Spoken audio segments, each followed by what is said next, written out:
Hey there, you're watching. Reader recap. In the last chapter we saw, Cillian had discovered a plant growing like a blanket in the biggest shadow, from which he made a cure to quiet down berserkers. She apologizes to Cillian and flees out the door, disregarding his warning that it's not safe to go alone. Irene knows it's absurd, but if her father gets probation, her aspirations of having her own money, island, and property would evaporate, and the play that looked like a dream will finish shortly, leaving her with nothing. She doesn't want this. Finally, Irene approaches Erno's greenhouse. She notices the plant described in the original screenplay, a tree with red berries that Cillian and Cillian locate in the original script. The tree grows red fruits all year long and is always like early summer. The script also said that the red fruits were the essential elements in the sedative medications for berserk. Erin swiftly takes out her bag of gold money and dumps it. She then reaches for the fruits to gather them. Since the tree has a lot of thorns, she is scared of it. But her hand pricks the thorn, wounding her finger. She makes a determined look and begins plucking the berries once more. Finally, she gets the berries in her bag. She hopes to serve them to her father. Suddenly, she hears a scream coming from the dining hall. Erno had clasped his hands securely around a man's neck. As the person is being strangled to death, he pleads for aid. Suddenly, Irene enters in the door and shouts for him.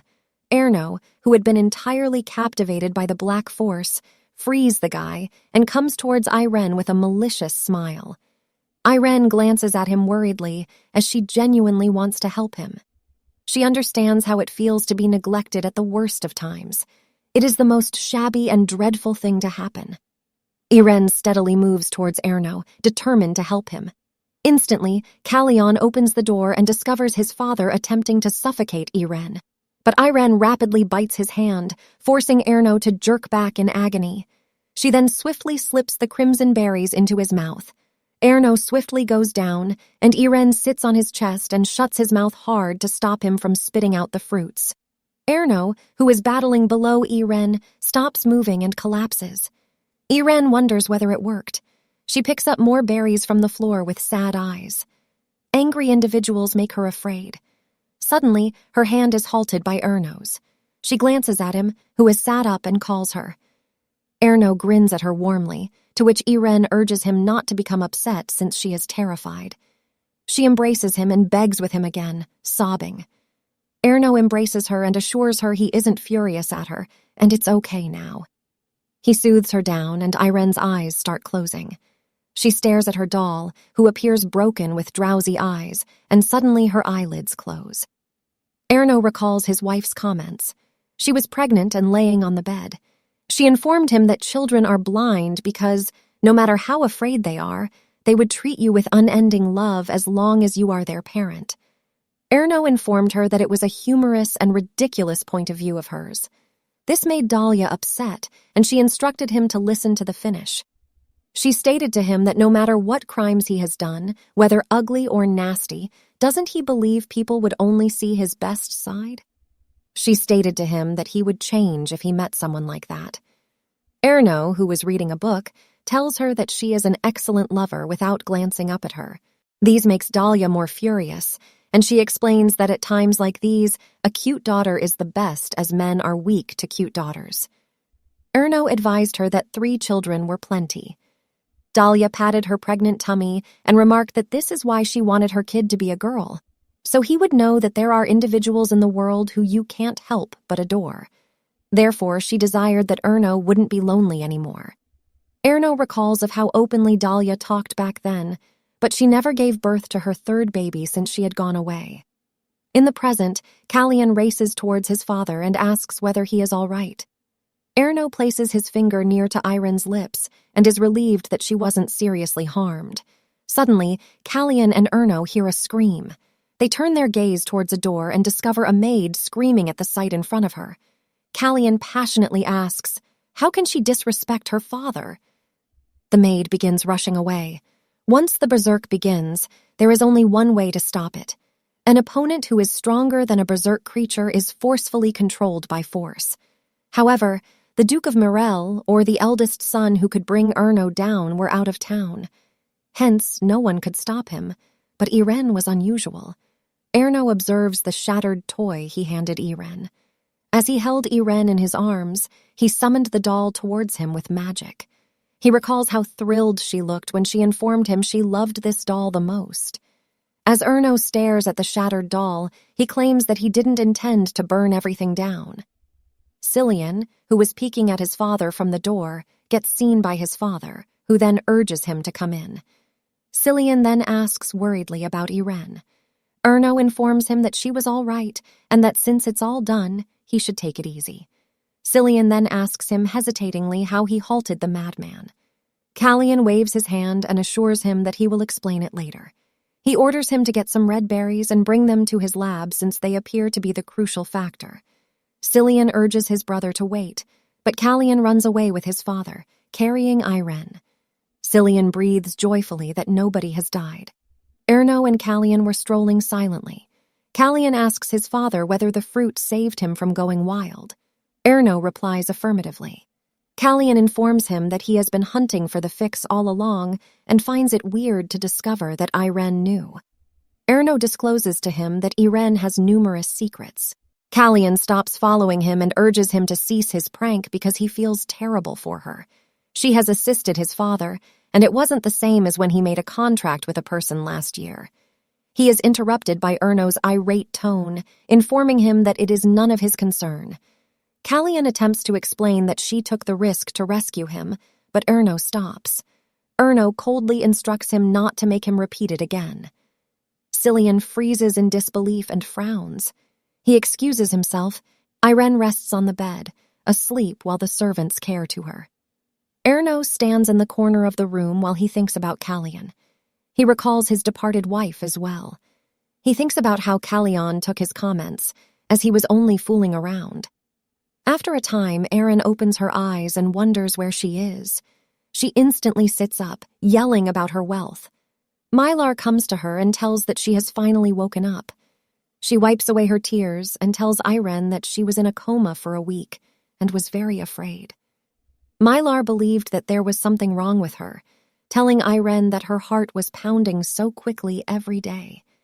Irene is taken aback by the fact that she hasn't woken up in over a week. Mylar worriedly watches her and wonders whether she is like that every time she is upset. Irene says that she must have arrived. Mylar stares at her confusedly and wonders what she was talking about. Somewhere else in the mansion, a tiny girl asks the maids about the Duke's office. They grin at her and instruct her to walk up to the second level and to the end of a corridor. The tiny girl thanks them and continues on her way. The maids began discussing among one another, complimenting that the girl was the prettiest they had ever seen. They wonder whether she was the daughter of an aristocracy. Another maid adds that she could be the daughter of the princess who was being hunted for. The small child was the female protagonist of the original narrative, Sharn Item, about whom Erin was referring. Sharn Item is the central character of I Believed I Was Adopted, but I Was Incorrect, where Irene lives today. She possesses the capacity to expel berserk, and with a disposition like Sunshine's, she is loved by many individuals in the book. She is the youngster that ultimately softened even the ruthless and frigid heart of Erno. Although he utilizes her just when required at the beginning of the novel, as the book progresses, their connection alters. They begin to open up little by little, dine together, and bring a treat for her. She was an icon cherished by everyone. Even the heroine is impressed by her because she is the centerpiece of the narrative. The protagonist always wanted to be the heroine in her prior life, so her family would adore her. But she quickly discovered that what she dreamt of was all just a delusion, and she wasn't a savior. Mylar brings Irene soup as she tells her how afraid everyone was. Callian and Cillian visited virtually every day to see her. The Duke requested her to inform him the instant Irene woke up. Irene wonders about her father, to which Mylar replies her that he comes once in a few days. Seeing Irene's gloomy countenance, she instantly assures him that it must be because he is busy. She informs Irene that it is probably because the Duke brought the daughter of the slain princess. From what Mylar heard, There was discussion about adoption going back and forth. Iren's expression grows sad, and the maid glances at her with sympathy. She feeds her again and changes the subject. She asks Iren why she is not making a fuss because she brought thin soup and not cake. Mylar further remarks that it would be good if she had a quiet daughter like Iren. Iren thanks Mylar. Mylar praises her in return and displays her appreciation towards her, since it was due of Iren that she was able to enjoy this luxury. Mylar enthusiastically admits that earning a wage rise and promotion and seeing such a gorgeous girl every day made her happy.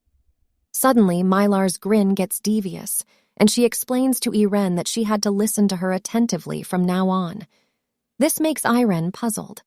Mylar jumps up and informs her that the time has arrived to visit the Duke. She showed her a gorgeous garment. They approach a door and enter. Iren believes that when the door opens, she will see the heroine. She prepared herself to not anticipate anything, and she was confident she wouldn't be disappointed. She will travel back and forth as if nothing had occurred. As she enters through the door, she discovers her father and the Duke standing with Sharn. Sharn was staring at her sheepishly. Iren meets her father and grandpa cheerfully. The Duke hails Iren as Fluffy. Irene notices Sharn, who quickly hides behind the Duke. Erno turns to gaze at her, but immediately looks ahead. Iren was a bit taken aback by his disinterest. She was astonished to find him already showing an interest in Sharn. The Duke demonstrates his appreciation towards Iren, explaining that because to her, they were able to discover the floating stone at the area she advised them to. He also asks her how she assisted her father. Iren assures him that she did assist her father when he was unwell. The Duke begins pondering and asks Iren after a time whether she understands what the fee entails. He explains to her that individuals who perform a quality job should be given a nice reward, and that is what the price is. He informs her in simple terms that he will fulfill her request. He advises her to ask for anything, whether it's a business right or a descendant's last name. Iren is astonished, but maintains a straight face in front of them. She doesn't require business rights or the family names of heterosexual relatives. She merely wants money. She comes up to the Duke and demands money, urging him to wire $1 million immediately to her bank account. The Duke asked whether she truly wanted 1 million roasts. Iren nods her head, figuring that 1 million roasts would be plenty for her. The Duke sighs, puzzling her. Iren worries if her asked money was a lot for the Duke, especially though he was so affluent. He glances back at her and asks her if it was simply that worthy in her view. His platinum-grade bracelet was glowing green. He deposits the money in her account, and she thanks God. She was pretty thrilled, since she had never seen this much money in her prior life. Erno pulls her up and grins at her. He instructs her not to pick up anything and eat it like whey. He withdraws the 100 million from her account, leaving just 10 million in her account. He informs her that it is a terrible habit, and if she does it incorrectly, she will get a stomach pain. The Duke stares at him aggressively and labels him a foolish kid. Iren glances at Erno, astonished, thinking of him as a crazed murderer. Erno then brings his own band closer to Iren and deposits $1 billion in her bank account. This stuns Iren, and she freezes. For Iren, her father was the most strong creature at the time, and he embraces her lovingly. The Duke was unhappy with Erno and scolded him off for always doing everything he could. He advises him to hurry and start the adoption procedure, as it will be of tremendous benefit to him. Erno grins at the Duke and explains that he has already informed him that he has a daughter. The Duke informs him Sharn has the ability to soothe a berserker, and that no matter how twisted up Erno is, he still would not want his children to be wounded. Erno ignores what he says and glances at Iren. That's all for today. Hope you enjoyed the video. Thank you and see you on the next one.